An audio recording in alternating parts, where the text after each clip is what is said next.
Bonjour, Étienne Vervieux, Rivière de Bretagne.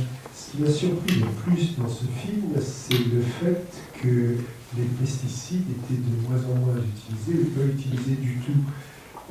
La question que je me pose, c'est qu'actuellement, si on regarde ce que l'on trouve dans les eaux des rivières ou dans les eaux souterraines en Bretagne, on trouve en moyenne 300 substances pesticides dans l'eau. Au niveau des lycées agricoles, est-ce qu'on enseigne une manière de se passer de pesticides et de faire à des échelles autres que des échelles d'expérimentation, ce qu'on a vu dans le film, mais à des échelles de comment nourrir au moins localement les personnes, une agriculture qui se passerait totalement de pesticides. Est-ce que ça fait partie de l'enseignement ou est-ce que c'est juste une utopie pour faire plaisir aux écolos du coin? Alors, je ne suis pas très bien placé pour répondre parce que moi, je ne travaille pas dans un lycée agricole. Peut-être que oui, je serais passé plus le micro, je crois que M. Sauvage est par là, qui est directeur adjoint du lycée agricole. Ouais, je suis là. Bonjour, Patrice Sauvage, je suis directeur adjoint au lycée agricole à Redon. Effectivement, on n'y coupe pas. À chaque fois qu'il y a un débat sur l'agriculture et sur un documentaire, on voit qu'effectivement les gens expliquent qu'ils avaient été, entre guillemets, mal formés dans les lycées agricoles. Alors, ça serait, je pense, un peu facile de penser que si c'était là ça la solution, on aurait tout de suite une agriculture qui changerait. Je crois que moi, ça fait 20 ans que je suis dans un lycée agricole à Redon, enseignant en agronomie, directeur adjoint.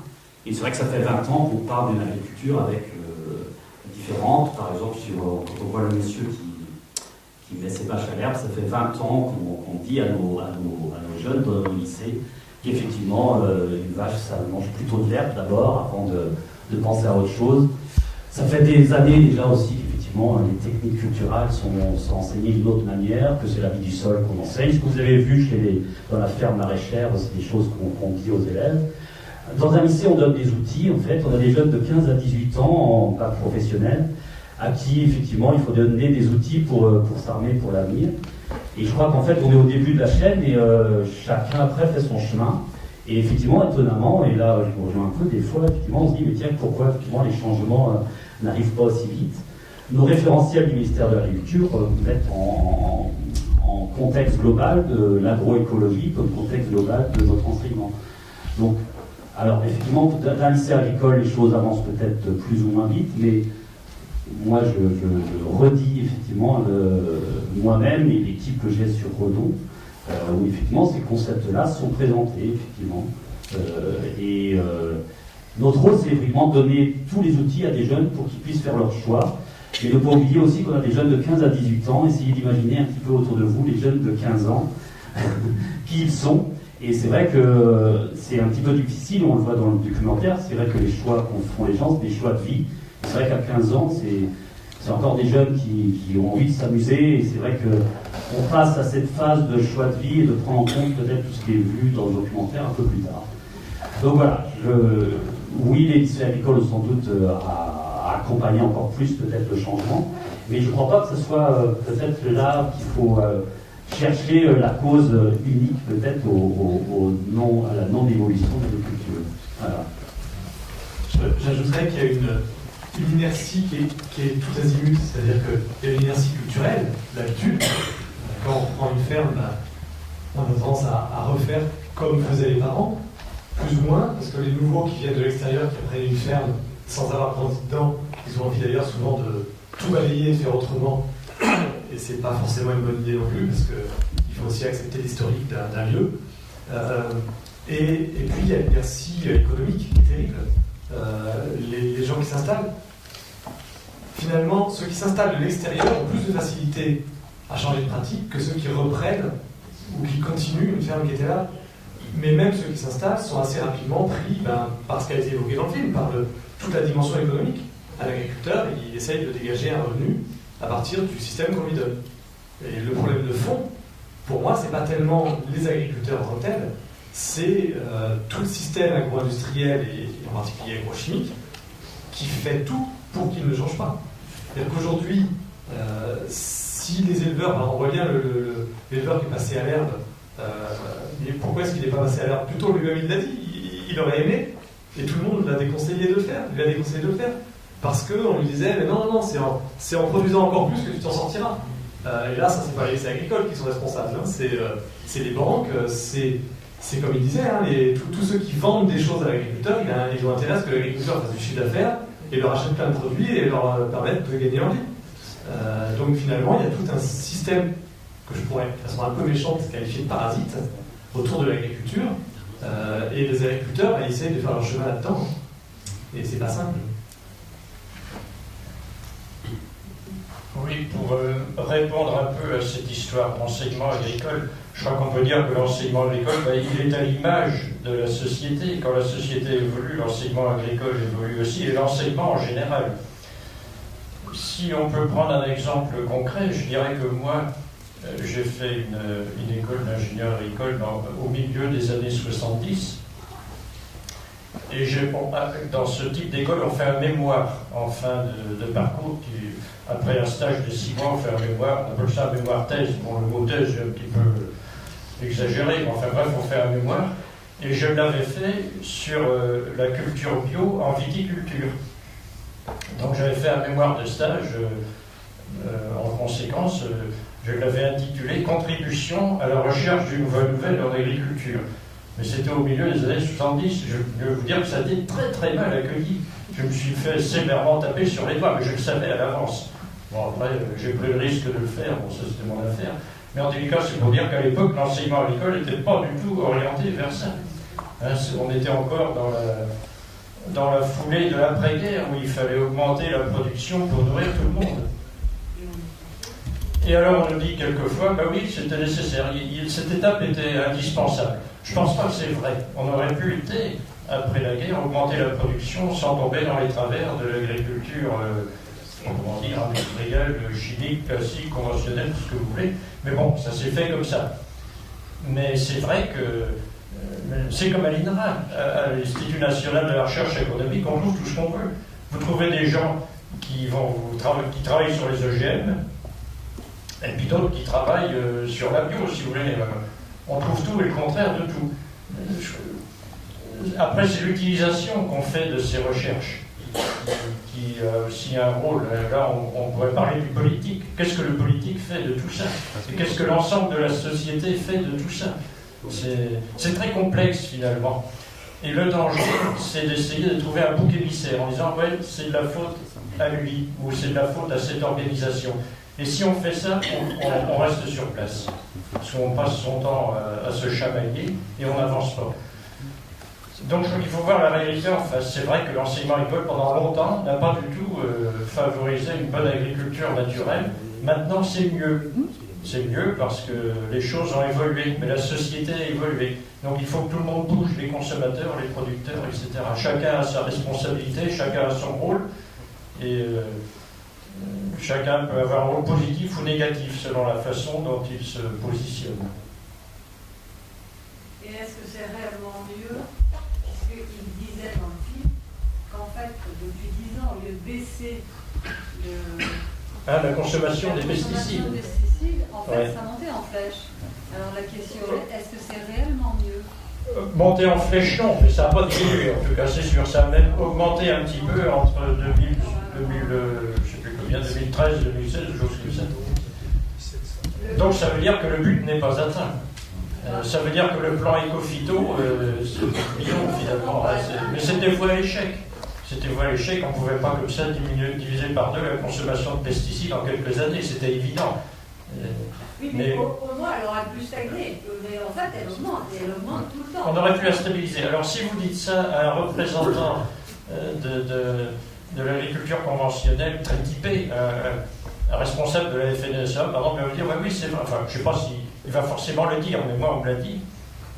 Il m'a dit oui, c'est vrai, la consommation de pesticides n'a pas diminué, mais la surface cultivée a augmenté, donc elle a diminué à l'hectare. Comme la surface globale cultivée a augmenté, si la consommation de pesticides est restée simple, ça veut dire qu'on en met moins par unité de surface. Ce qui n'est pas faux d'ailleurs, hein, parce qu'on a retourné des prairies permanentes pour faire des céréales, par exemple. Donc peut-être qu'on en met un peu moins, mais on en met quand même toujours beaucoup. Donc le but n'est pas atteint. Oui. Alors, est-ce qu'on va l'atteindre? J'en sais rien, mais en tous les cas, on essaie. Oui, mais les agriculteurs ont besoin de pesticides, peut-être, mais pourquoi est-ce qu'on retrouve des pesticides dans l'eau? Est-ce qu'il n'y a pas un défaut de l'enseignement agricole qui fait qu'on met en excès des pesticides, des nitrates sur les champs et que le ruissellement se retrouve dans les rivières? Pourquoi? Bon, je ne prends pas trop sur l'enseignement agricole, quand même. Ils ne sont pas responsables de tout.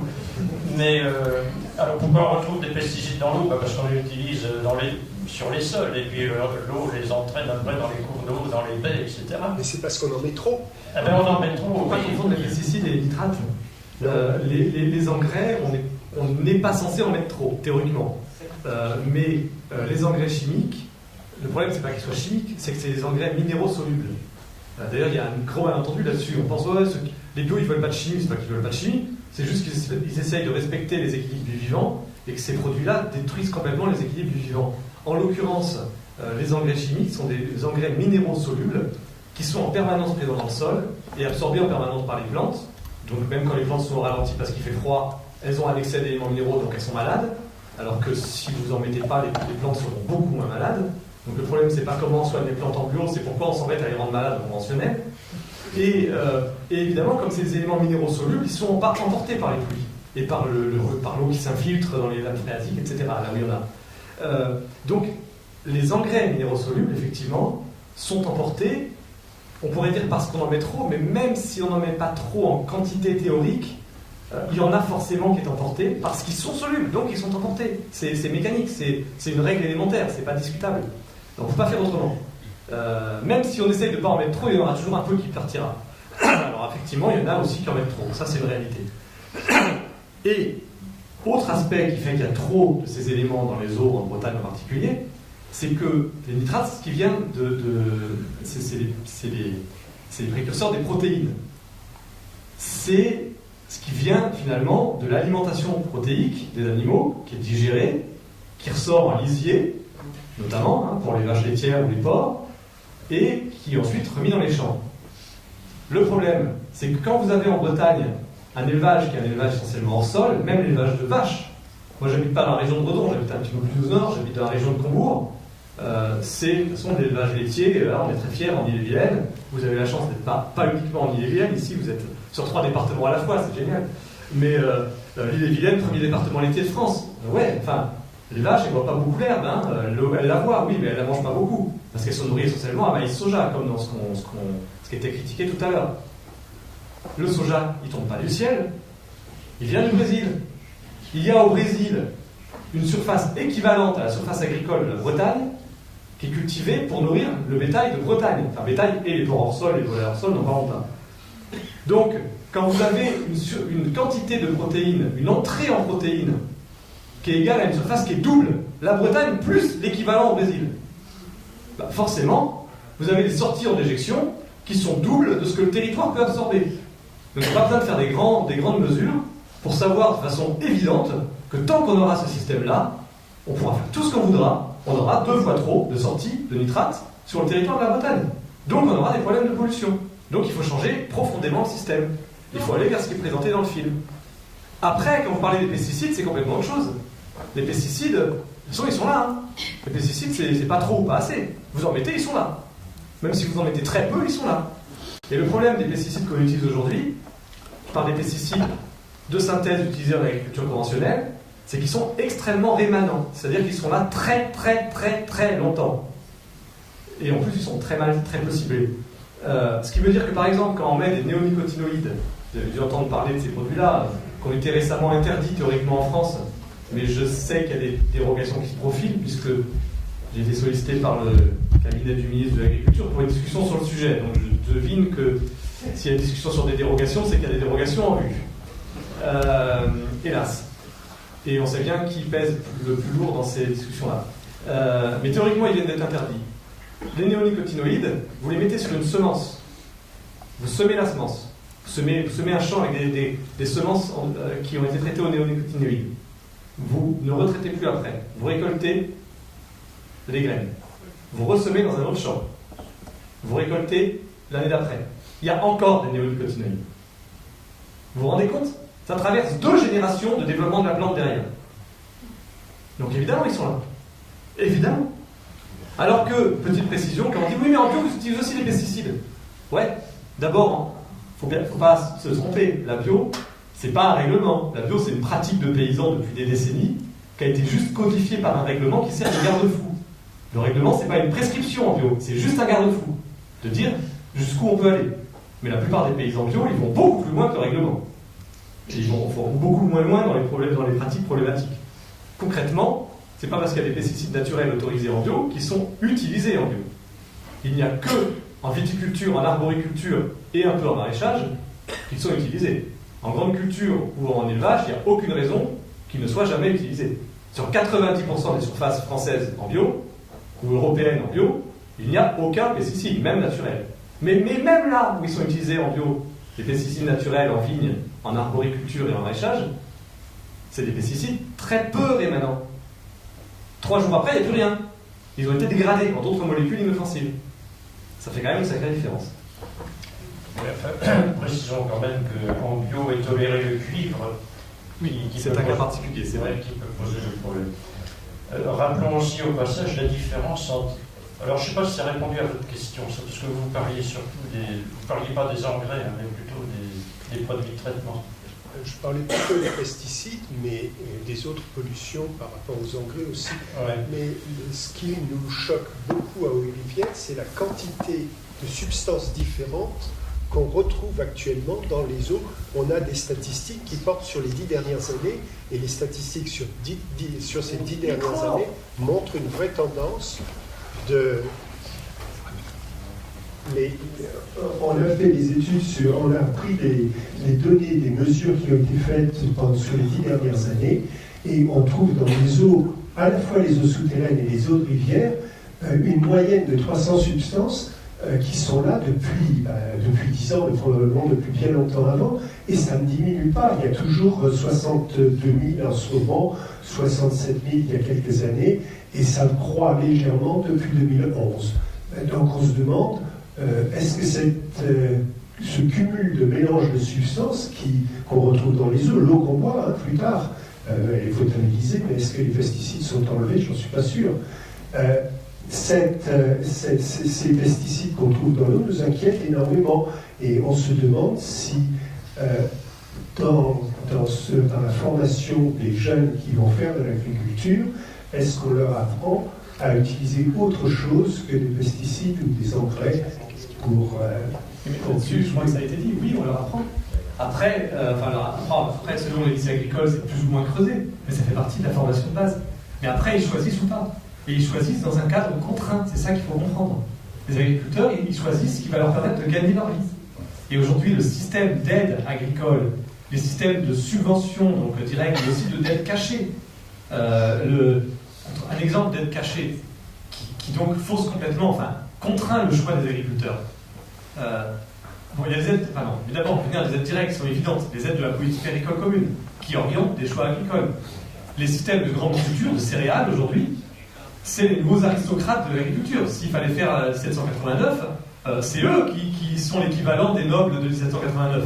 C'est des rentiers qui touchent une rente de situation depuis 40 ans, 50 ans de façon systématique, qui ont fait une fortune sur une rente de situation, et en plus ils s'amusent à spéculer sur les cours mondiaux, sur les céréales.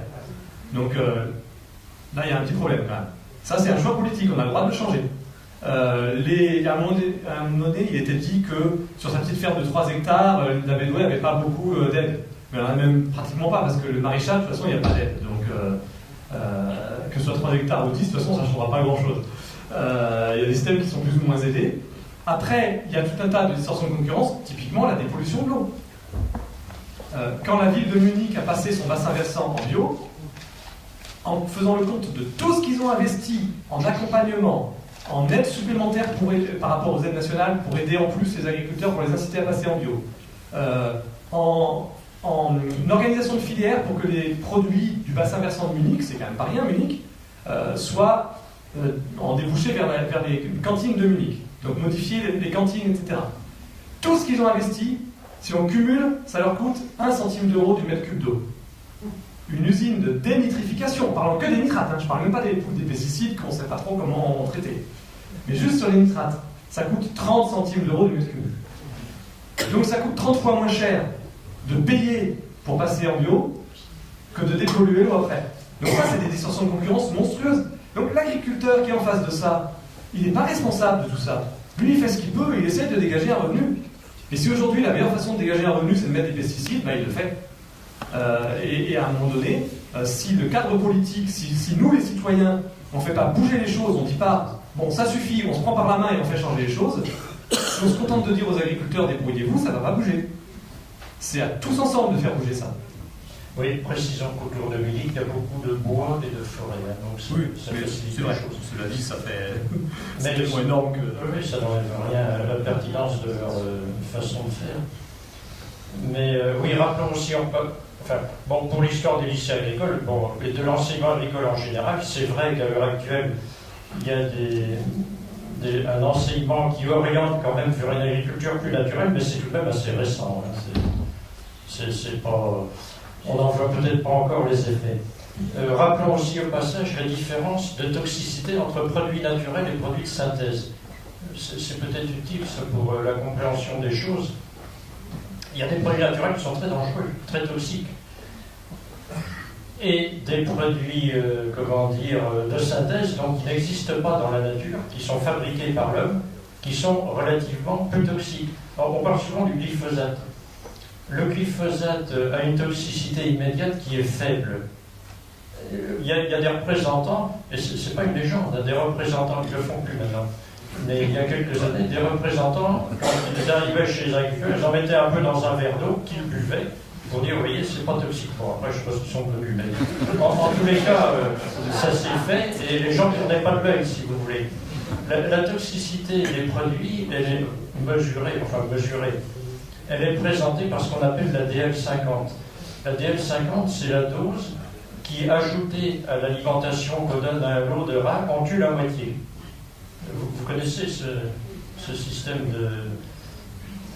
cette façon dont on teste la toxicité des produits. Peut-être certains, on travaille dans ce domaine-là. Je sais pas, mais en tous les cas, c'est ça. On a une population de rats, on leur donne des céréales dans lesquelles on ajoute des doses croissantes de glyphosate, si c'est l'étude du glyphosate, puis quand il y a la moitié des rats qui tournent de l'œil, on dit voilà, on a atteint la DL50. Donc c'est la dose létale qui tue 50% de la population de rats, elle est exprimée en milligrammes. Et plus la dose létale est élevée, moins le produit est toxique. Hein, c'est facile à comprendre, puisqu'il faut en donner beaucoup pour faire crever les animaux. Et la dose létale du glyphosate est assez élevée. Donc, c'est pour ça qu'on a pu croire, au départ, le glyphosate était réclamé par les bio. Moi, je me rappelle que il est sorti en 1974, je crois, ce produit-là. Et dans le nord de la France, moi, j'étais en contact avec des gens qui réclamaient l'autorisation du glyphosate. Par des bio, pas par tous les bio, quand même. Non. Alors, heureusement, il n'y a pas eu de suite, mais c'est pour dire qu'au départ, certains y croyaient vraiment.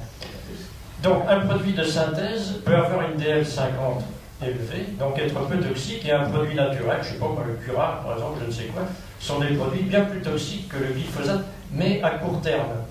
Parce que le produit naturel que vous ingérez, si vous n'êtes pas mort par suite de son ingestion, vous l'éliminez. Et donc, à ce moment-là, on n'en entend plus parler. Alors que le produit de synthèse, lui, n'est pas éliminé. L'organisme ne le connaît pas. Je ne sais pas ce que c'est que ce truc-là. Les mécanismes d'élimination du corps l'accumulent dans les graisses, par exemple. Et puis au bout de 30 ou 40 ans, vous attrapez une maladie. On m'a dit que c'est pas de bol. J'ai attrapé, je sais pas, le cancer de la prostate ou la maladie de Parkinson. Allez prouver que c'est dû à cette accumulation pendant 30 ans. C'est malheureusement très difficile. Et il y a là un médecin qui pourra d'ailleurs nous donner des précisions sur le sujet. Donc la force, si vous voulez, des groupes de pression qui diffusent ces produits, c'est d'entretenir ce qu'on appelle la stratégie du doute. C'est-à-dire, on n'est jamais sûr que c'est ça. Et comme on n'est pas sûr que c'est ça, on continue. C'est l'inverse du principe de précaution.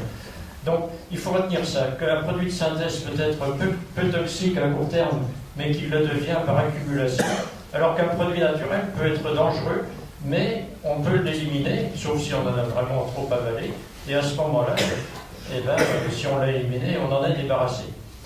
Alors, autre chose aussi, on a parlé de nitrates, Jacques vous a parlé des nitrates, il faudrait parler des phosphates aussi. Alors, les phosphates, c'est une autre affaire. Mais l'eutrophisation dans la baie de Saint-Brieuc, par exemple, elle est possible à cause des nitrates, mais il faut aussi qu'il y ait des phosphates. Et les phosphates sont apportés par l'agriculture, notamment par les lisiers de porc, mais aussi par certains produits ménagers, par exemple. Donc l'agriculture n'est pas seule en cause. Mais c'est vrai qu'elle a une action prépondérante. Et donc, cette accumulation des phosphates, elle est très ennuyeuse parce que les nitrates peuvent être dégradés plus facilement que les phosphates. Et les phosphates s'accumulent également. Alors, un petit mot aussi sur les phosphates à propos de la fulure. Quand on exporte une récolte du sol, on enlève un certain nombre d'éléments minéraux dont on connaît parfaitement les quantités. On sait qu'une tonne de blé, ça exporte tant de phosphore, tant de magnésium, tant de potassium, etc. Le phosphore est un élément qui est peu mobile dans les sols. Il faut que les racines aillent se décarcasser pour le chercher. Il ne bouge pas beaucoup, à l'inverse de la potasse ou de l'azote, par exemple. Premièrement. Et deuxièmement, les réserves phosphatées de la planète sont relativement limitées. Les engrais phosphatés, qu'ils soient tolérés en bio ou pas, sont fabriqués à partir de phosphates qu'on extrait dans des mines, par exemple en Afrique du Nord ou en Russie. Et les réserves sont relativement limitées. Donc ça veut dire que dans quelques dizaines d'années, dans quelques siècles, peu importe, on aura un problème de phosphore parce qu'on n'aura plus de phosphore à apporter en agriculture. Enfin, je schématise, mais en gros c'est ça. Quelle est la solution? Alors la solution, c'est le recyclage, c'est-à-dire qu'il faut arriver à ce que le phosphore qui part des champs pour aller dans les villes, puis dans les stations d'épuration, puis dans les fleuves, puis dans la mer, eh bien, il revienne à l'agriculture. Donc là, c'est un problème qui concerne toute la société. C'est donc ce fameux recyclage du phosphore. Premièrement, qu'il n'aille pas polluer dans les baies comme celle de Saint-Brieuc ou d'ailleurs, et deuxièmement, pour que l'agriculture n'en manque pas dans les siècles à venir. Alors, j'ajouterais juste que l'agriculture, c'est quelque chose qui nous paraît ancien. Ça existe depuis 10 000 ans, ou 12 000 ans, en gros, on ne sait pas exactement, mais enfin, c'est de cet ordre-là. Ça fait 400 générations humaines. Ça paraît beaucoup, mais en fait, c'est peu à l'échelle de la nature. Et il faut se rappeler que si l'humanité a, par exemple, 2 millions d'années, il paraît que d'après les spécialistes que c'est en gros l'âge des hommes qui nous ressemblaient à peu près, et que si on voyait dans la rue habillés comme nous, on ne reconnaîtrait pas spécialement. Si l'humanité a 2 millions d'années, si l'agriculture a 2000 ans, ça veut dire que si l'humanité avait 24 heures, l'agriculture apparaîtrait 5 minutes avant minuit. Ça veut dire qu'avant, pendant toute la durée des 24 heures, mis à part ces 5 minutes avant minuit, nos anciens ont fait de la cueillette dans la nature. Donc l'agriculture est une activité relativement récente, et c'est une activité irréductiblement imparfaite. Alors, je pourrais donner plein d'exemples, mais je ne vais pas monopoliser la parole, mais il y a par exemple l'histoire du travail du sol. Le travail du sol, c'est quelque chose de violent, notamment les outils motorisés qui tournent, ça tue beaucoup d'animaux dans le sol, des vers de terre, etc., et puis tout un tas d'insectes et de crustacés, etc., qui vivent dans les sols. Donc c'est une violence mécanique. Et puis vous avez la violence chimique, la violence des produits de traitement. Selon sa sensibilité, on peut, premièrement, admettre les deux violences. C'est-à-dire qu'on pratique la violence mécanique, et puis en plus on met des produits de traitement. C'est ce que font la majorité des agriculteurs, avec plus ou moins de responsabilité, ce n'est pas une accusation. Ensuite, vous avez les gens qui disent « Moi, je veux bien, à la rigueur, de la violence mécanique, mais je ne veux pas de la violence chimique. » Ça, ce sont les bio. Les bio qui excluent les produits chimiques de synthèse, mais qui font du travail du sol, par exemple, pour arracher les mauvaises herbes vivaces, comme le chardon des champs, le liseron, le rumex, etc., contre lesquels il faut bien lutter. Et si on n'a pas d'herbicides, eh ben, il faut les arracher. Alors, on peut les arracher à la main, mais maintenant, on vit dans un monde où on ne peut plus, enfin, dans des sociétés, en tout cas, on ne peut plus, parce qu'il n'y a plus assez de monde dans l'agriculture. Et puis, des raisons socio-culturelles font qu'on ne le fait plus. Donc, il y a ceux qui acceptent la violence mécanique, parce qu'ils ne veulent pas de la violence chimique. Puis il y a ceux qui, à l'inverse, acceptent la violence chimique, mais se disent « moi je ne veux plus utiliser d'outils, donc je fais ce qu'on appelle le semi-direct. J'arrête de labourer et j'arrête même complètement de travailler le sol. » Donc vous voyez, il y a plusieurs positions possibles, mais on ne peut pas, sauf cas très particulier, exclure ces deux violences. C'est-à-dire on est obligé soit d'utiliser l'une, soit l'autre, sauf cas particulier. Hein. Et alors, ça montre donc que l'agriculture est irréductiblement imparfaite et que la seule façon parfaite de se procurer sa nourriture, eh ben, c'est ce que faisaient les gens pendant toute la durée qui a précédé nos 5 minutes avant minuit. Donc peut-être que dans 100 000 ans ou dans 200 000 ans, si l'humanité existe encore, ce qui est peu probable si elle continue sur sa lancée actuelle, on dira, bah, c'est bizarre, dans les années 1100, 2000, 2500, ils produisaient leur nourriture au lieu de l'accueillir dans la nature. Mais on n'en est pas encore là. Oui, Jean-Yves Rigaud, agriculteur et producteur de lait, 40 ans de carrière quand même. Et donc, je suis également élu à la Chambre d'agriculture d'Ille-et-Vilaine, responsable syndical au niveau du département. Et donc, j'attire quand même un petit peu, je tiens à intervenir. Effectivement, l'agriculture, depuis 40 ans, voire plus, a fait d'énormes progrès en termes d'intensification. Et là, effectivement, on peut reprocher, et moi le premier d'ailleurs, je me dis qu'on a fait sans doute des erreurs il y a 30 ans, voire plus, parce qu'on nous disait de produire, et il y avait des besoins aussi au niveau local, mais d'une manière plus large aussi. Il fallait un développement au niveau de l'agriculture, parce que je pense qu'un certain nombre d'agriculteurs à l'époque vivent au chèque. On a connu des parents qui avaient à peine de quoi se payer de la bouffe pour aller à la boucherie, donc c'était l'autonomie. Je reviendrai sur les aides à l'installation, parce que quelqu'un a dit quelques mots à propos de ça. Moi qui participe en CDOA au niveau départemental dans le cadre des installations, je dis que tout type d'agriculture, quelle qu'elle soit, elle est aidée de la même façon. Et je dirais même que les agriculteurs qui ont des projets en système biologique, ils ont des aides à l'installation plus importantes que le conventionnel. Et ça, je pourrais le certifier. Deuxième chose, concernant les pesticides, ça, effectivement, je crois qu'on a abusé, je l'ai dit tout à l'heure, et sans doute qu'on continue encore de l'abuser, mais quand même, on fait des progrès en termes d'utilisation, parce que d'abord, c'est des produits qui coûtent très cher. On ne le fait pas avec plaisir, parce que des fois, on a quand même besoin d'intervenir pour soigner nos cultures, nos plantes, hein. Mais on utilise des doses, des fois, quand même, qui sont très très minimes. On est à 0,3 litre, 0,8 litre hectare. Quand je vois quand même le simple citoyen, dans le bout de sa sortie de sa propriété, le fossé, il n'y a plus d'arbres qui poussent. Non, mais attendez, je peux vous montrer des choses comme ça. Donc, je veux bien que l'agriculture est responsable de certains maux. Ça, je nie pas le contraire. On a encore des progrès à faire.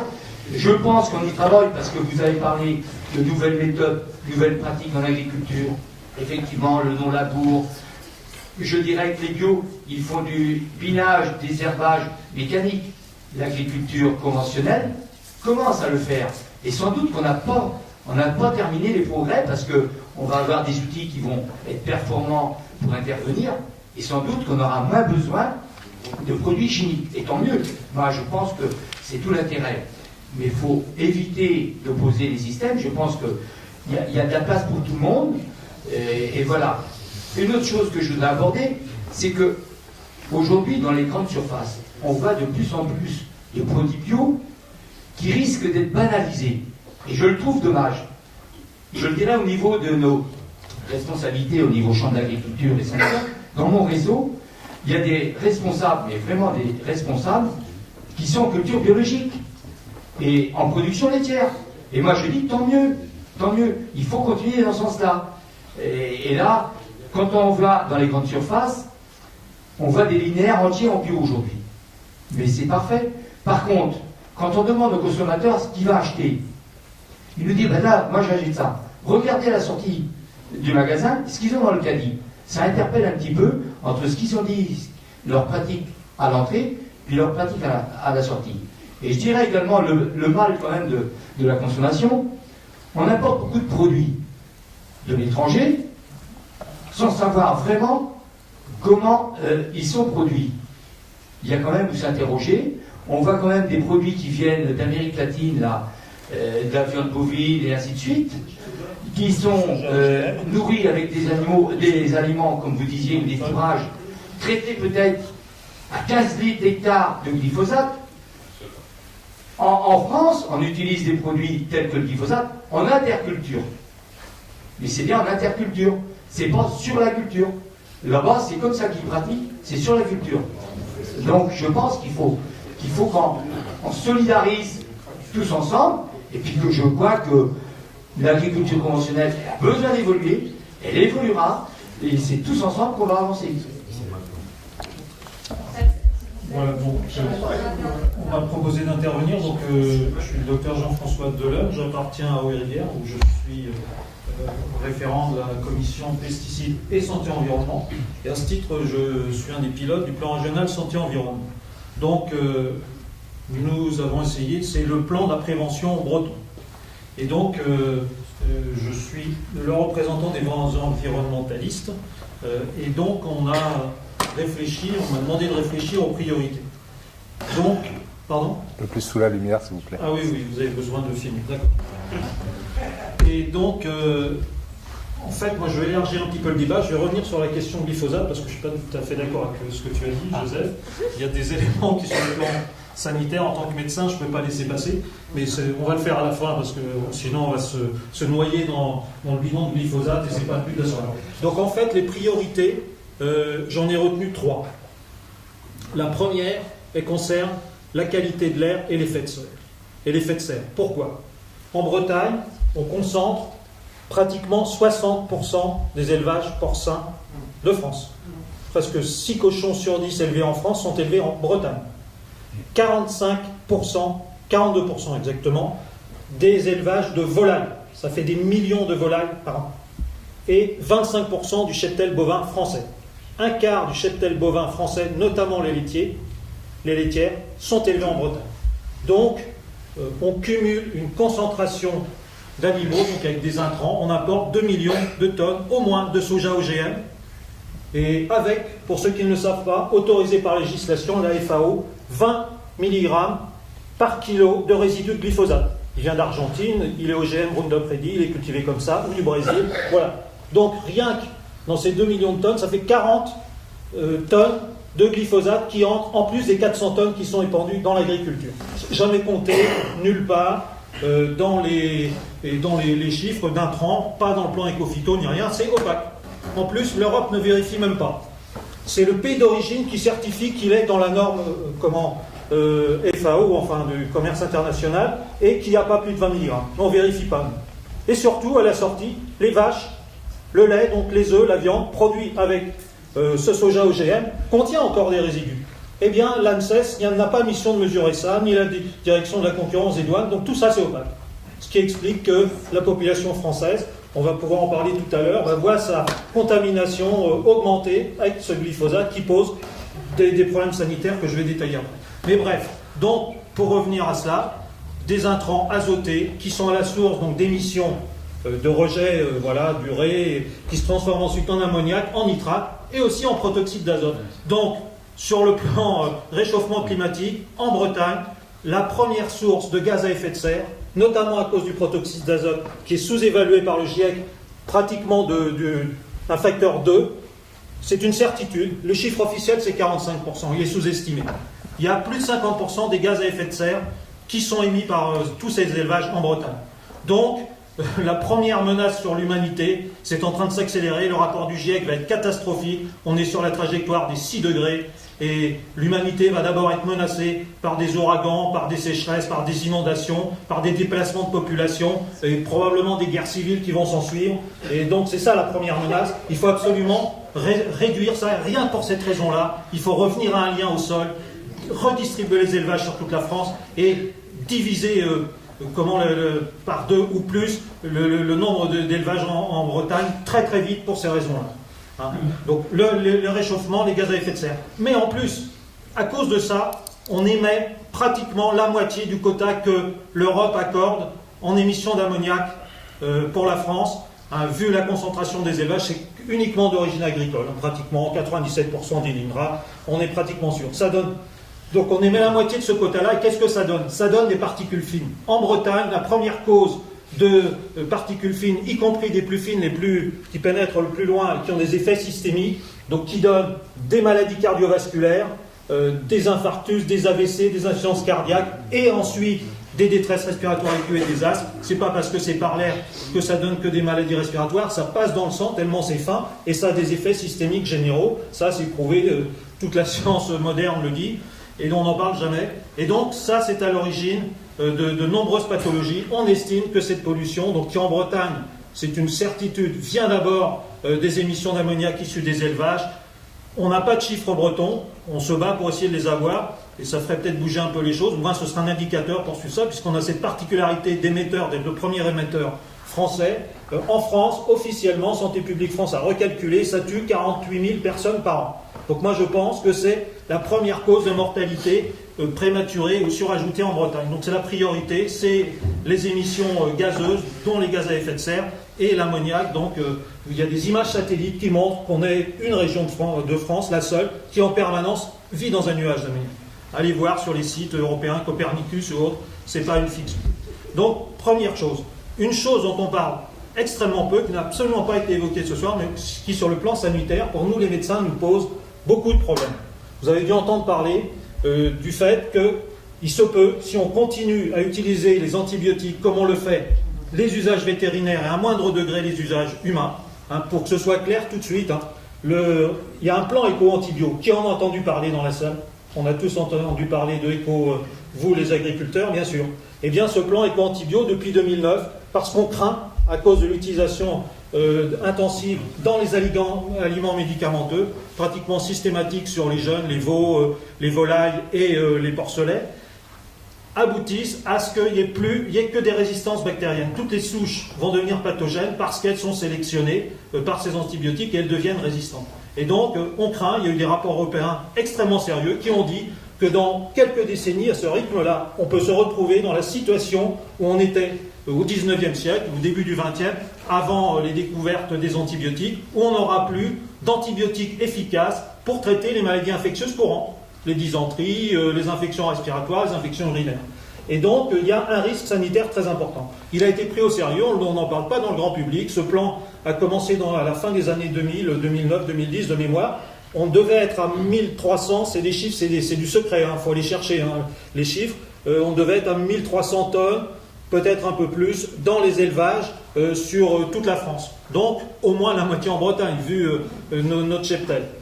Il y a eu un effort très important de fait, puisque aujourd'hui, le chiffre officiel, le rapport est sorti en début d'année, c'était les chiffres de mémoire de 2016, on était, excusez-moi la précision, à 789 tonnes, on va dire 800, donc on avait quand même diminué énormément, avec une particularité que nous on applique en Europe, que les Américains par exemple n'ont pas ce genre de plan, ils balancent tous les types d'antibiotiques.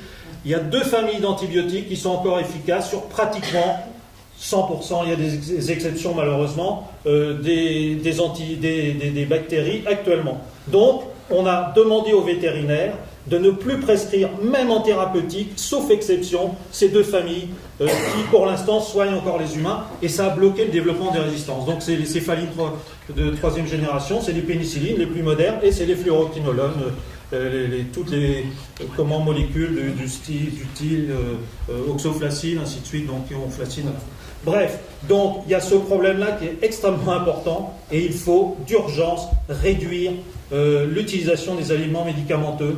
Il y a une interdiction en Europe parce qu'avant c'était utilisé même pas à but thérapeutique, c'était comme facteur de croissance.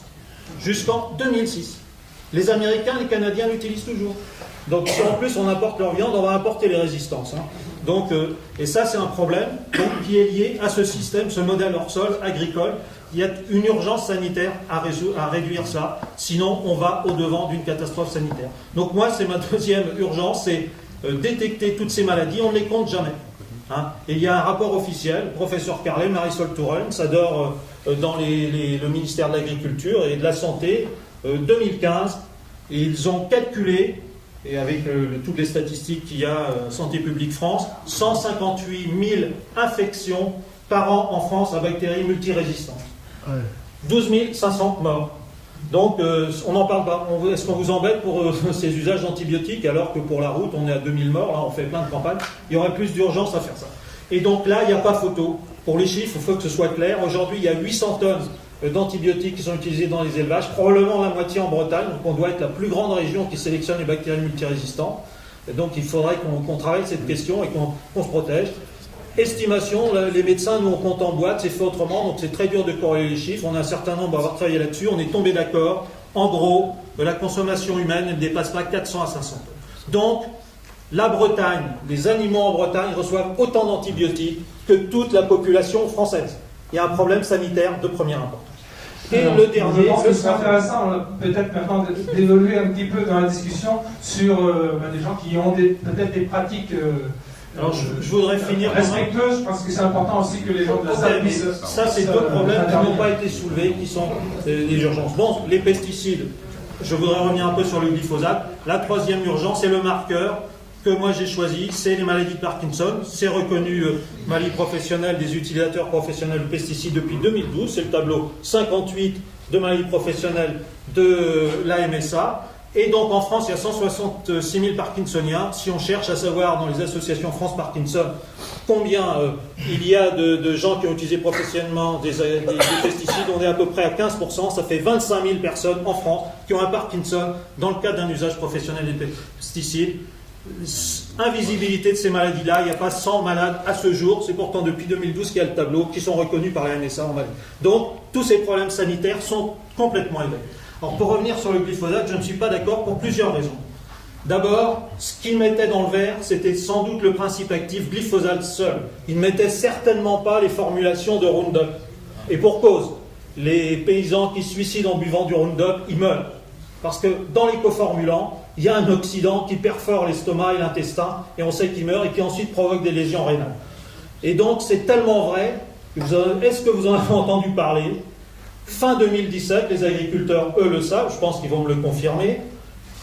La France, suite à une recommandation, une demande française d'une association, suite au classement cancérogène du glyphosate par l'OMS, n'est-ce pas, avec ses formulations, donc il y a une association, la CLCV, pour ne pas la nommer, qui a saisi l'ANSES et qui a demandé, mais qu'est-ce qu'on fait maintenant? C'est classé cancérogène, donc on va l'interdire.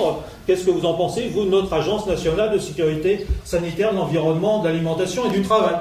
Ils ont dit, ah, ça concerne un principe actif glyphosate, c'est pas nous qui décidons ça, c'est l'Europe qui décide pour les principes actifs. Et oui, c'est fait comme ça. Les États autorisent les formulations et donnent les autorisations de mise sur le marché pour les formulations, mais les principes actifs, c'est la Commission européenne, in fine, après l'avis de l'Agence européenne, qui donne l'autorisation. Donc, l'EFSA s'est prononcée. Curieusement, elle a levé un lièvre que tout le monde avait oublié. Elle a dit, ah, pas de problème pour le principe actif glyphosate, les dossiers des industriels qui nous ont été fournis, qui n'ont étudié surtout sur la toxicité à court terme que du principe actif seul, donc pas la formule que vous, les agriculteurs, vous utilisez, Roundup ou autre. Il y avait 132 formulations différentes en France qui ont été interdites. Mais par contre, il y a un conformulant où finalement, en cherchant bien dans nos dossiers, on n'a pas de données toxicologiques suffisantes pour savoir s'il n'y a pas de retentissement sur la santé humaine et sur l'environnement. Et il renvoie ça à l'ANSES. L'ANSES n'a pas voulu couvrir cette utilisation d'un produit qui n'a pas le dossier toxicologique rempli suffisamment par l'agence allemande qui a instruit ce dossier. Ils ont interdit 132 formulations associant ce composé qui a un nom impossible, ataloamine ou polyoxyéthylénamine, donc le coformulant du glyphosate avec du glyphosate. 132 formulations. Qui dans la salle a entendu parler de cette interdiction? Pour les jardiniers, c'était fin 2016 et pour les professionnels, fin 2017. Qui a entendu parler de l'interdiction par l'ANSES? On a les papiers, on a les preuves. 232 formulations de glyphosate dans la salle. Les agriculteurs en ont entendu parler? Ah, ça pose un problème sinon. Parce que depuis fin 2017, j'ai une liste, la C132, notamment le Roundup Pro, le Roundup GT, ainsi de suite, est interdit d'utilisation. Donc si on n'a pas prévenu qu'il est toujours dans le commerce, c'est illégal. Interdiction de l'ANSES, ça pose un problème. Et donc, voilà où on est le dossier du glyphosate. Donc pour finir avec ça, c'est vraiment... Il y a un subterfuge entre... On parle toujours du principe actif seul, c'est géré à l'Europe, on parle des formulations qui sont gérées dans les États. Et donc, nous, on en interdit beaucoup. Aucune communication là-dessus. Mais je vous assure que c'est vrai. Donc ça pose un souci. Donc on ne sait plus ce qu'épandent les agriculteurs. On n'a pas vu passer de nouvelles aux AMM. Comme c'est des produits toxiques interdits, 8000 tonnes en France. Donc ça veut dire qu'il y aurait 8000 tonnes qui seraient passées dans les circuits de recyclage des déchets toxiques. Il y a quelque chose, moi, qui me paraît, en tout cas, aux rivières, on tient à avoir des éclaircissements. On va suivre ce dossier. Voilà. Et donc, pour la polémique sur la dangerosité et la cancérogénicité, que ce soit bien clair, c'est à partir de ce subterfuge que les tenants de l'agrochimie, là, les 6 majors, Monsanto, Bayer, Syngenta et les autres, permettent d'obtenir les autorisations. Au niveau de l'Europe, leur dossier ne porte que sur le principe actif seul. Ça ne correspond pas aux formulations utilisées. Et quand les scientifiques indépendants qui publient leurs travaux, qui sont dans des universités, qui sont dans des centres de recherche, qui n'ont pas de conflit d'intérêts, tout est transparent, on peut critiquer leurs données brutes. Quand eux, ils testent et le principe actif seul et les formulations, souvent ils trouvent la formulation 100 fois, 1000 fois plus toxique sur les animaux ou sur le modèle qu'ils utilisent que le principe actif seul, c'est sûr. Mais, conclusion, l'OMS, elle a étudié la toxicité en conditions réelles, sur des études épidémiologiques faites sur des paysans. Allez voir l'étude faite en Suède, il y a 1000 lymphomes. Monsieur Ardel, un grand épidémiologiste, service de santé publique, tout est catalogué, ils ont des registres avec des témoins qu'ils ont pu mettre en face, parce que c'est de la médecine publique de très grande qualité, on n'a pas ça chez nous en France, il y a 0 étude française d'épidémio qui est entrée dans ce dossier-là. Il y en a une américaine, une canadienne qui a témoin. Eh bien lui, il a vu que les gens qui ont 10 ans d'utilisation du glyphosate, et c'est population témoin avec ou sans glyphosate en formulation agricole, donc du Roundup, ils ont 2 fois, 20, donc c'est très important en épidémio de risque de lymphome que les autres. Donc on est sûr que c'est cancérigène, au moins sur cette maladie-là. Et les modèles animaux, il y a un professeur en Bretagne, M. Bellet, qui a démontré sur un modèle animal d'oursin que c'était cancérigène, c'est publié dans les actes de l'Académie des sciences. Donc il n'y a pas de polémique, il y a de la désinformation, il y a des manipulations, il y a du mensonge. Apparemment, notre président a été informé puisqu'il a décidé, même s'il n'a pas le pouvoir sur le principe actif, de l'interdire en 2020. On attend cette interdiction, entre autres, sur la dangerosité des pesticides. Bon, j'ai été extrêmement long, je vais m'arrêter là.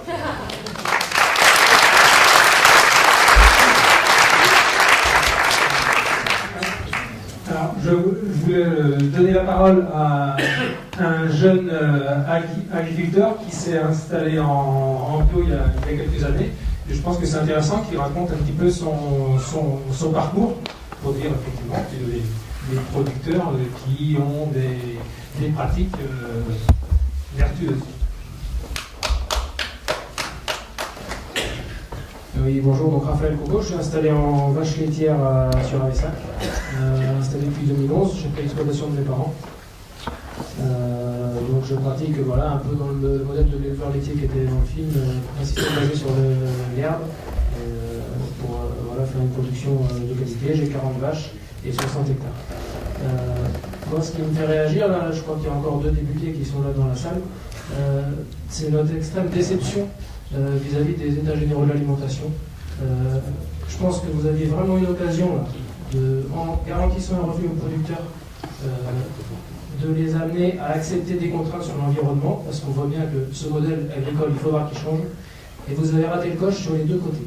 Vous avez cédé au lobby sur l'environnement et vous n'avez pas répondu à la question du revenu des producteurs, en laissant, on va dire, les filières négocier ensemble.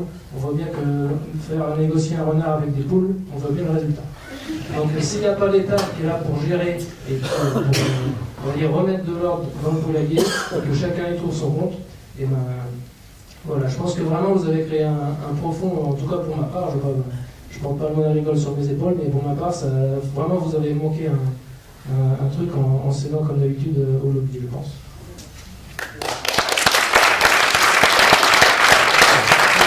La deuxième chose que je voulais dire, c'est que, bon, on a vu dans plein de belles expériences, et comme il y en a aussi sur le terrain, dans le film, comme il y en a aussi sur le terrain, on en parlait avec des voisins ici présents agriculteurs, on va aussi avoir un gros problème de vocation en agriculture. On voit qu'il y a beaucoup de gens qui s'intéressent au maraîchage parce que c'est peut-être une porte d'entrée plus facile, mais il faut bien aussi la remettre l'élevage, je dirais, au milieu du village. Il est critiqué de toutes parts l'élevage en ce moment. Il faut bien voir que faire une production céréalière, si on parle de bio, hein, parce qu'on remet que c'est vers là qu'il faudra aller à l'avenir, s'il n'y a plus d'élevage, ça sera très compliqué de faire de la monoculture céréalière. L'élevage, il est primordial pour on va dire la qualité du sol, et je pense que les agronomes en bas ne peuvent que être d'accord avec ça. Et il faudra que des gens soient motivés pour s'installer en élevage, parce que voilà, sans élevage, ça sera compliqué de faire que des cultures pour le développement.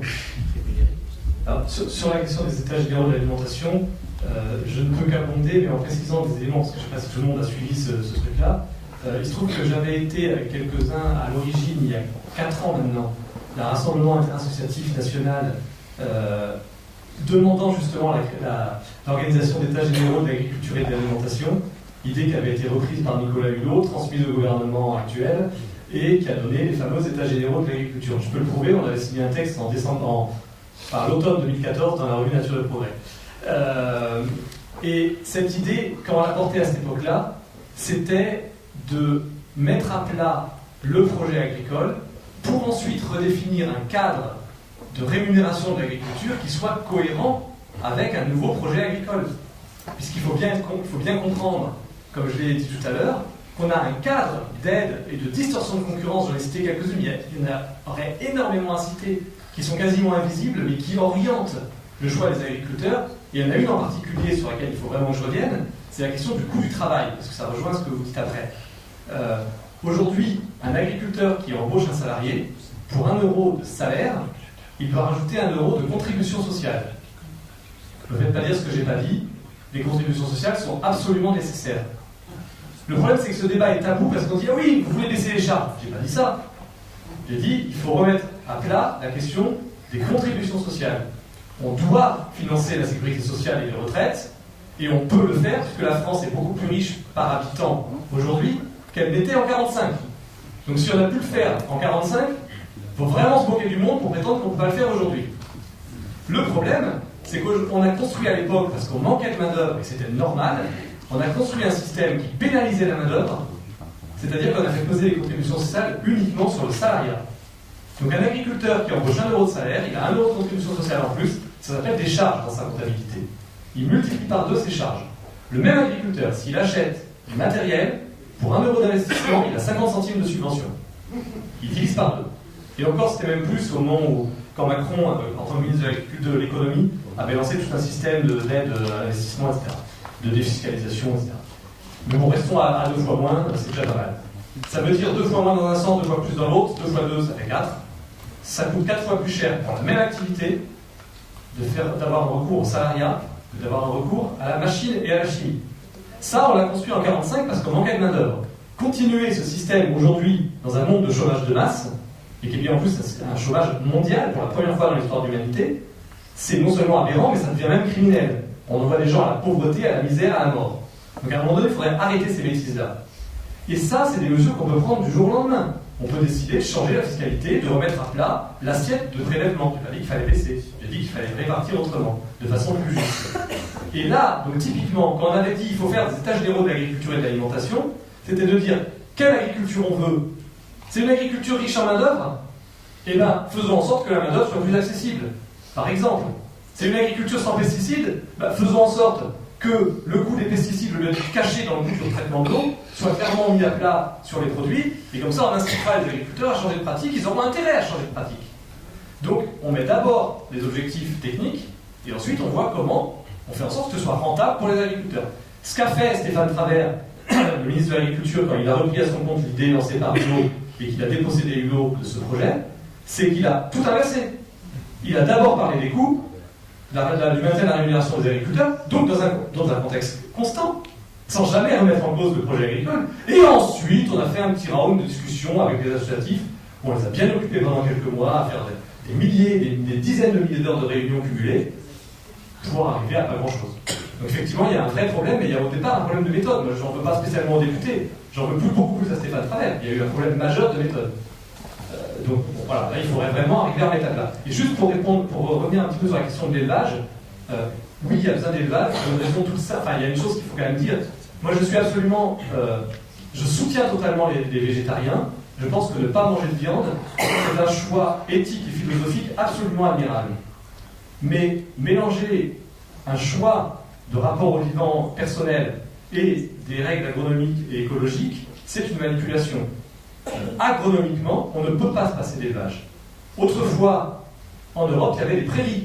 Les prairies étaient mangées par des animaux sauvages. Que ce soit des animaux sauvages ou des animaux domestiques, il faut bien des animaux pour les manger. Et après la question de ce qu'on fait des animaux, c'est une autre question, on peut la poser. Si on a envie de payer les agriculteurs à ne pas tuer leurs animaux, on le décide et on s'en donne les moyens. Mais c'est une autre question. La question, c'est d'abord, on a besoin d'élevage parce qu'il faut bien être conscient qu'un système céréalier sans élevage, c'est obligatoirement aujourd'hui un recours à la chimie. La chimie, on l'a bien vu, tue infiniment plus d'animaux que l'élevage. Parce que s'il y a une chute de biodiversité aujourd'hui sur Terre, si on est dans la 6e période géologique connue d'extinction des espèces, c'est bien, notamment et en grande partie à cause des pesticides. Donc à un moment donné, faire un choix qui va être le recours aux pesticides pour éviter l'élevage, c'est marcher sur la tête. Si on veut éviter de tuer des animaux, il faut d'abord arrêter les pesticides. Après, on verra. Donc effectivement, il faut ça. Mais il faut tout un contexte pour qu'il y ait des vocations, pour qu'il y ait des gens qui s'installent. Il faut effectivement que ce soit rémunérateur, donc il faut des réformes fiscales. Et puis, je finis là-dessus, c'est un truc super intéressant dans le film, parce qu'il faut être un peu positif, c'est-à-dire que ces solutions, elles existent. Réduire le nombre d'animaux par hectare, comme vous l'avez fait, en les nourrissant avec les ressources du coin, au lieu de faire venir du soja et du brésil, ça marche. C'est pas, on aura un peu moins d'animaux, un peu moins de lait, un peu moins de viande, mais ça marche très bien et ça sauve les éleveurs. Pour sauver les éleveurs, il faut manger moins de viande et boire moins de lait, en fait. Mais un autre élément important, c'est d'avoir des week-ends, c'est d'avoir des vacances. Et c'est ça qui est très intéressant dans le film, sans forcément être dans un système où ils vivent ensemble tout le temps, parce que je suis pas sûr que ça tiendra très longtemps, mais de se dire, entre plusieurs agriculteurs, on se met ensemble, on partage le travail, on a des week-ends à tour de rôle, etc. Ça, pour moi, c'est fondamental. Quand on parle de bio et de changement d'agriculture, c'est certainement pas revenir au modèle patrimonial de nos grands-parents. C'est pas l'autarcie. J'ai entendu parler tout à l'heure d'autonomie. Si, c'est l'autonomie qu'il faut, mais pas l'autarcie. Vous vouliez parler d'autarcie. L'autonomie, c'est pas ça. L'autonomie, c'est pas être fermé sur soi-même. L'autonomie, c'est être parfaitement ouvert, mais être maître de ses choix. Et par exemple, pouvoir prendre des vacances.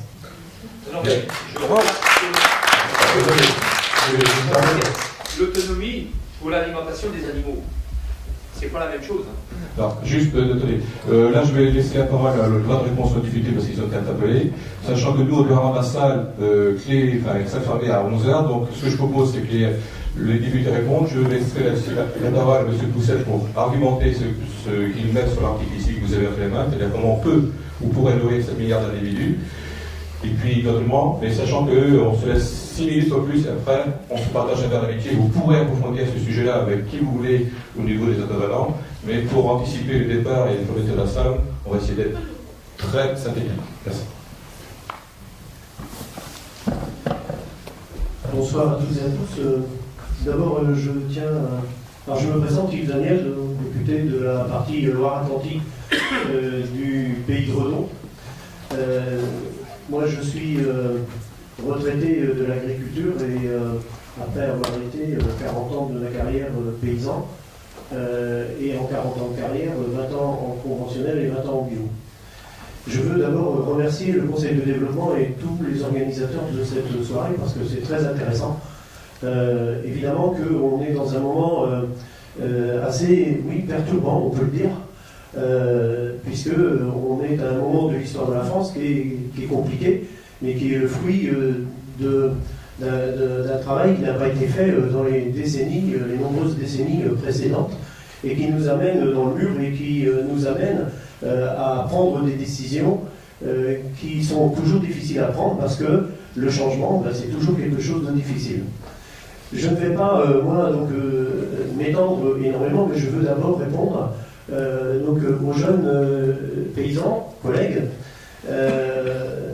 en disant que cette loi, qu'on appelle la loi Egalim, qui avait pour objectif d'améliorer les relations commerciales entre la production et la grande distribution, la consommation. Sur les 311 députés de la majorité aujourd'hui, j'étais mardi après-midi le seul à voter contre cette loi Egalim. Donc je tiens quand même à le préciser. Et que si je ne l'ai pas voté, eh bien, vous trouvez une partie des réponses dans cette soirée qui est, encore une fois, très intéressante. C'est que cette loi Egalim, pour moi, évidemment, elle ne répondra pas aux objectifs fixés par l'agriculture, par la société, par la demande sociétale et par les EGA. Parce que ce n'est pas cette loi-là qui va préserver le revenu des paysans. C'est pas cette loi-là qui va assurer la répartition équitable de la valeur ajoutée dans les filières. Et puis c'est pas cette loi-là qui va permettre une véritable responsabilisation du consommateur pour que les consommateurs viennent nous aider et que, vous l'avez très bien dit, hein, et que tout le monde puisse s'impliquer dans cette grande réforme de l'agriculture qui est nécessaire. Ensuite, je voudrais donc vous dire que, après ce que j'ai entendu concernant la concentration des animaux en Bretagne, et effectivement c'est un problème. Mais répartir autrement l'agriculture sur le territoire national français, eh bien c'est pas aussi simple, et puis encore une fois, eh bien c'est pas non plus la loi Egalim qui va le permettre. Donc je ne vais pas rentrer dans les détails, mais en plus, elle provoque le contraire. Parce qu'elle provoque la concentration. Quand on dit il faut plus de contractualisation, quand on dit il faut vous organiser pour être plus fort en face de la grande distribution, en organisation de producteurs, pour pouvoir avoir des prix et pouvoir vous défendre, évidemment que ça pousse à la concentration. Et que si on répartit l'élevage sur l'ensemble du territoire national, il va falloir repenser tout le modèle économique de l'agriculture. Et enfin, quand je parle du modèle économique de l'agriculture, je pense qu'il faut qu'on dise tous et qu'on porte tous le fait que l'agriculture, ça n'est pas une activité économique comme les autres. Et donc on devrait reconnaître l'exception agriculturelle pour qu'on puisse régler le problème de l'agriculture, non pas pour l'agriculture ou pour des intérêts personnels des agriculteurs, mais pour l'intérêt de la planète, de la santé de la planète et du vivant dont font partie les humains. Et donc lorsqu'on parle de compétitivité de l'agriculture, moi j'adore le ministre de l'Agriculture, quand il parle de compétitivité, on commence d'abord par penser la compétitivité, excusez-moi, les représentants de la profession agricole, mais on parle de compétitivité à partir de la capacité à exporter partout dans le monde et à exporter en Europe. Eh bien moi je pense qu'il va falloir qu'on pense à d'autres indicateurs que le seul profit financier, et qu'il va falloir qu'on y intègre des indicateurs de santé, c'est-à-dire que en ayant une agriculture différente, un modèle différent, on fera des économies de santé, et d'ailleurs ce sera le seul moyen de préserver notre système social et de santé, etc., etc. Je ne veux pas être plus long, mais je veux simplement vous faire comprendre au travers de cette petite intervention que je ne partage pas cette loi Egalim et cette politique agricole, mais évidemment je n'ai pas le pouvoir, mais surtout je ne demande pas à être remercié de quoi que ce soit. J'essaie de faire humblement mon travail. Merci. Qu'est-ce que vous allez faire? Je vais trouver la solution. Il faudrait que Stéphane Travers devienne ministre de l'Intérieur, puisque le poste est vacant, et que je devienne ministre de l'Agriculture. Ça va vachement plus intéressant. Excusez-moi, juste pour faire un point, parce que je crois que le débat et les échanges sont passionnants, tout le monde a envie d'échanger.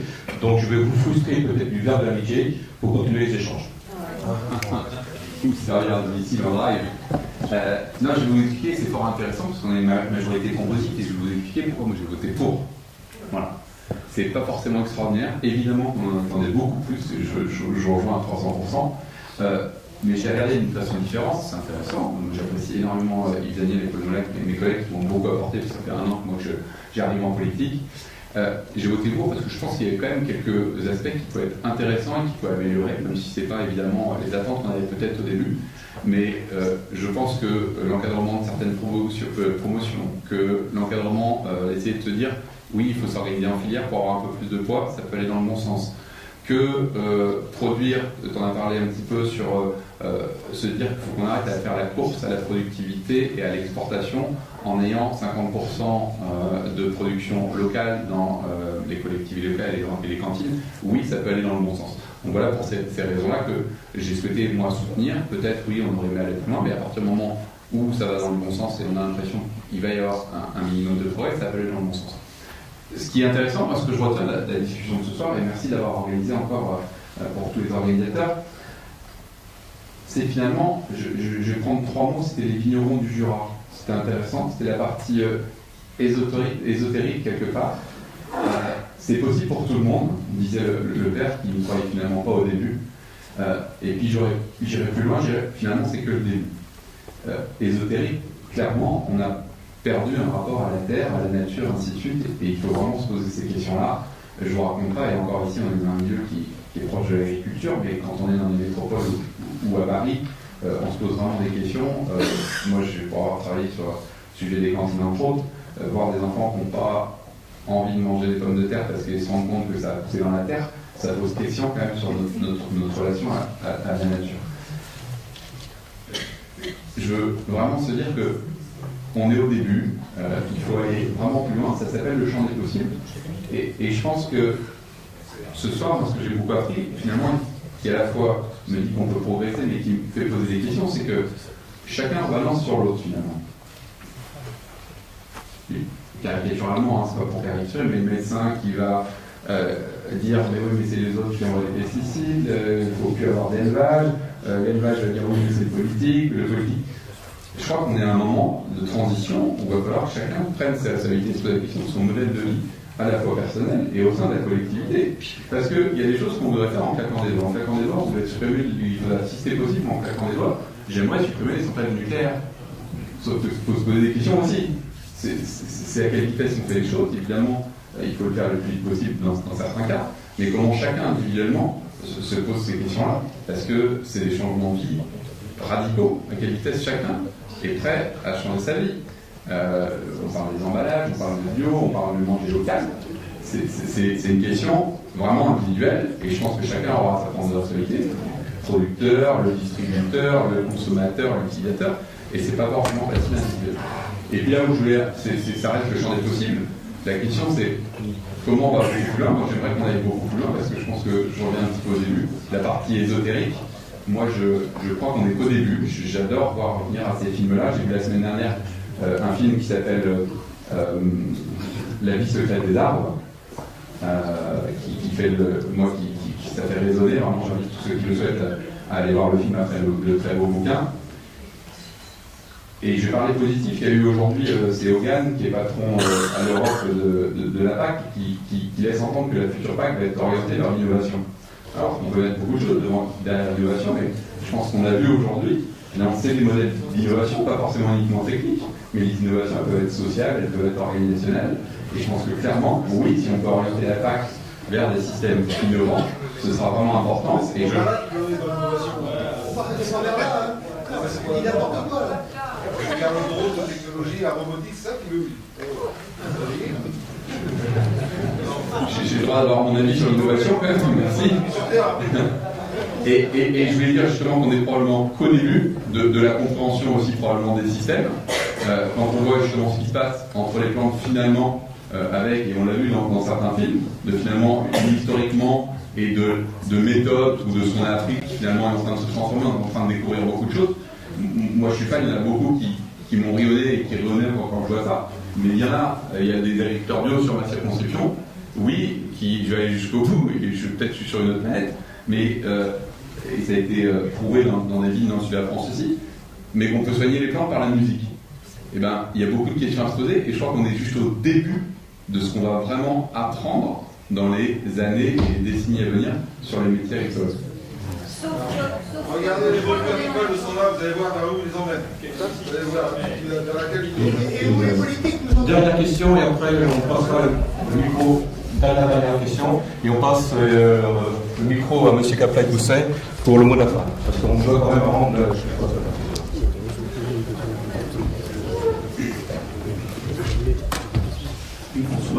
François Legault, maraîcher bio à la Cadin. 30 ans de carrière. Bon, c'est vrai que je constate la mutation de l'agriculture, surtout en Bretagne, on travaille bien en avance. Moi, ce que je voudrais dire, c'est que c'est grâce aux consommateurs, grâce aux producteurs bio, grâce à des soirées comme celle-ci, et surtout pas grâce aux champs d'agriculture qui n'ont absolument aucune raison d'être aujourd'hui.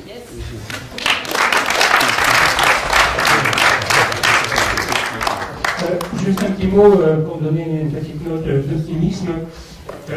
Aujourd'hui, j'ai croisé des jeunes agriculteurs qui vont passer en bio. Donc, je fais tout pour les encourager. Et c'est 150 à avoir 200 hectares qui vont passer en bio. Ce sont des jeunes. Donc, c'est possible dans 44, c'est possible partout. C'est pas des petites surfaces, hein, c'est pas 3 hectares de maraîchage. Donc, on peut rester, je pense, optimiste. Et une annonce pour finir. Vous avez tous entendu parler de l'opération Boulon des Coquelicots. Donc, demain soir, vendredi, il y a une marche à Bras-sur-Vilaine. Ce sont des rassemblements qui sont prévus devant les mairies. Mais dans la région ici, c'est à Bras-sur-Vilaine. Il y en a une aussi à Redon, à 18h30, devant la mairie de Redon. Ça, je ne l'ai pas vu sur le site. La Paysac aussi. Alors, donc, on va devoir s'arrêter. Avant de conclure, de laisser nos invités conclure brièvement, puisqu'on était dans les annonces. Je rappelle qu'il y a on vous offre un pot, un verre de jus de pomme à la sortie. Il y a également un stand de livres de la librairie Libelle Lune, sur lequel vous allez pouvoir trouver pas mal d'ouvrages sur le sujet. D'autre part, le film Un autre chemin de Jean-Claude Pogrel, qui est l'histoire, un témoignage d'un agriculteur victime des pesticides, sera prochainement programmé ici au cinéma Manivelle, soit en décembre, soit en janvier de l'année prochaine. Et puis dire également que le guide des producteurs locaux qui a été produit par le Conseil de développement est consultable sur le site internet du Conseil de développement. Il y a également une carte et on peut aussi se le procurer dans la plupart des mairies du territoire. Voilà, donc on va laisser nos invités conclure rapidement. Un petit mot de conclusion. Voilà. Alors, le premier, c'est que, en fait, l'agriculture sans élevage, ça n'existe pas. Parce que tout agriculteur qui a un sol vivant a dans son terrain un cheptel très important. Et dans des prairies en bon état, il y a plus de viande en dessous que dessus. Il peut y avoir 2 ou 3 tonnes de vers de terre, ou même 4, quelquefois 5. Donc, l'agriculture sans élevage, ça n'existe pas finalement. Enfin, je parle en cette débat. Alors, la deuxième chose que je voudrais dire et qui n'a pas été abordée, c'est poser une question, mais on va y répondre très brièvement. Est-ce qu'une agriculture naturelle telle qu'on l'a définie peut nourrir la planète ? C'est important, ça, si on fait une bonne agriculture mais qu'on ne peut pas nourrir la population, on n'est pas plus avancé. Donc des calculs ont été faits par diverses personnes qui montrent que oui, c'est possible. Mais c'est pas si évident que ça. Donc il faut quand même bien y réfléchir, il ne faut pas se planter, et il ne faut pas croire que ça va se faire en claquant des doigts. Alors, il y a eu des calculs qui ont été faits, moi-même j'en ai fait quelques-uns, qui ont abouti à un chiffre qui est le suivant. Si on donne à l'ensemble des habitants de la planète le régime alimentaire moyen actuel du français, tel qu'il est, sans juger de sa valeur, de son équilibre, de sa pertinence, etc. Il n'est pas très bon. Mais enfin bref, si on généralise ça à l'ensemble des habitants de la planète, compte tenu des surfaces disponibles, qui sont d'environ 4,5 milliards d'hectares à la surface de la planète, avec des rendements moyens qui sont bien connus. On sait qu'en pommes de terre, on fait 15-20 tonnes de pommes de terre à l'hectare, on fait 30 quintaux de blé, on fait tant de litres de lait à l'hectare, etc. En culture bio, telle qu'elle existe à l'heure actuelle dans nos pays européens, on pourrait nourrir à peu près 7 milliards d'habitants.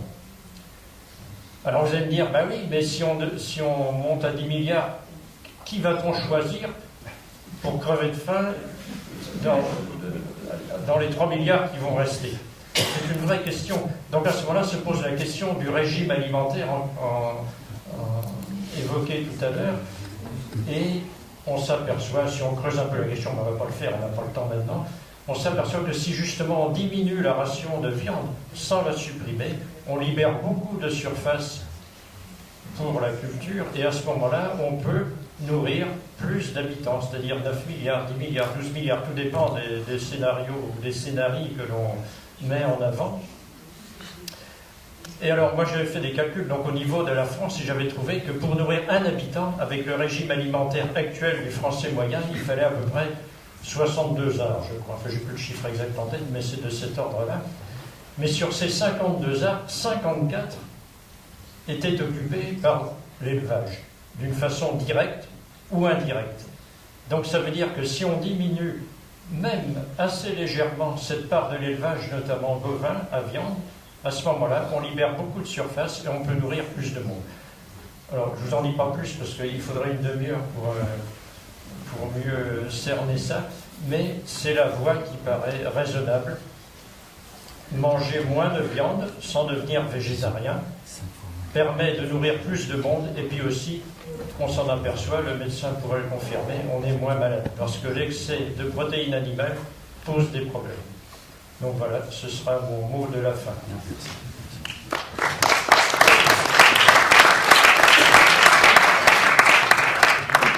Le mien va commencer en rebondissant sur une chose, c'est que l'agriculture qui domine le monde aujourd'hui, qu'on appelle conventionnelle puisqu'elle fait convention dans les institutions, ne nourrit pas le monde. On ne nourrit pas les 7 milliards en question, on n'en nourrit que 6 milliards. Il y a 800 millions à 1 milliard d'humains qui souffrent de la faim et qui sont notamment les pauvres, parce que le problème de l'alimentation, c'est un problème de pauvreté. Et le problème de pauvreté, il est renforcé par le système agroalimentaire actuel. Donc on est absolument incapable aujourd'hui de nourrir le monde, et le bilan énergétique de cette agriculture est délirant. C'est-à-dire que c'est impossible, si on continue comme ça, d'y arriver. Mais on l'a vu, il y a des solutions, et globalement, juste un mot quand même qu'il fallait que j'évoque, c'est qu'on a tendance à parler de l'agriculture comme s'il y avait une forme unique, et puis que la question, ça serait est-ce qu'on met de la chimie ou pas? La question, elle n'est pas là. La question est que l'agriculture qui domine le monde, c'est celle qui s'est développée en Europe et qui était apparue dans le croissant fertile, si je l'Irak actuel, à peu près. Donc on doit beaucoup à cette région du monde, c'est important qu'on s'y intéresse. Cette agriculture-là, c'est 1 sur 30 qu'on connaît, qui ont été inventées dans le monde. Donc à un moment donné, il faudrait peut-être qu'on sorte de notre ethnocentrisme, qu'on arrête de croire que des champs où il n'y a que du blé dans une parcelle, c'est la norme. Non, c'est l'exception. La plupart des agricultures dans le monde ont mélangé plusieurs cultures sur la même parcelle, et c'est beaucoup plus performant. Donc en fait, les solutions pour aller plus loin par rapport à ce que disait Joseph Pousset, c'est que quand on commence à modifier les bases de l'agronomie, c'est encore plus facile d'y arriver.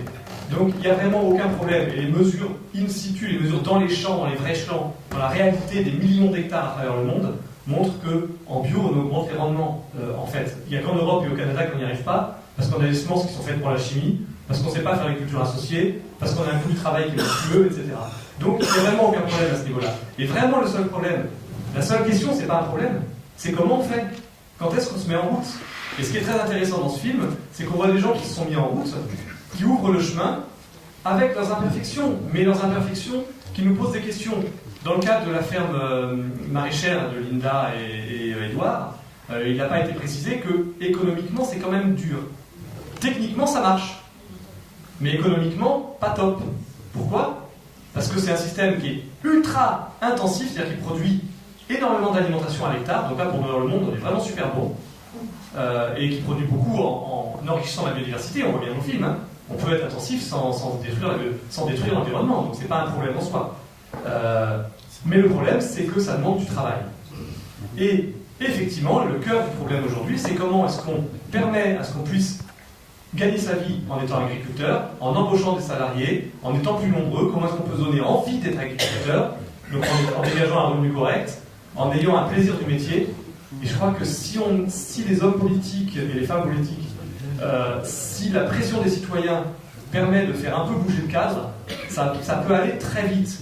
Parce qu'on voit bien, les agriculteurs qui sont passés en bio, ils le disent, hein, ils sont fiers de leur métier. Ils ont retrouvé un plaisir.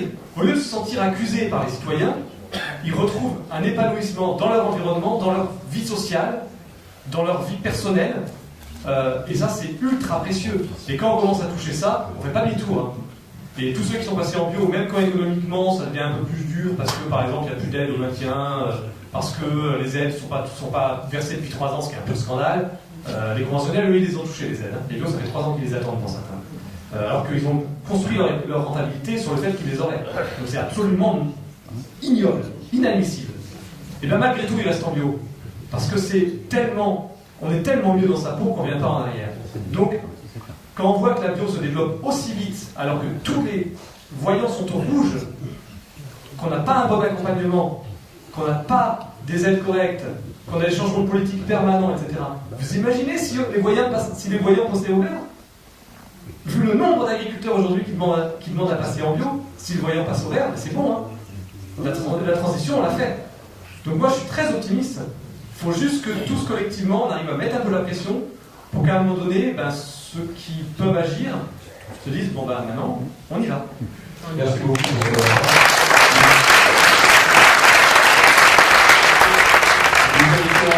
Par des questions en activité plus ou moins ouverte auprès du verre de métier, auprès du libraire. Bonne soirée et à une prochaine fois.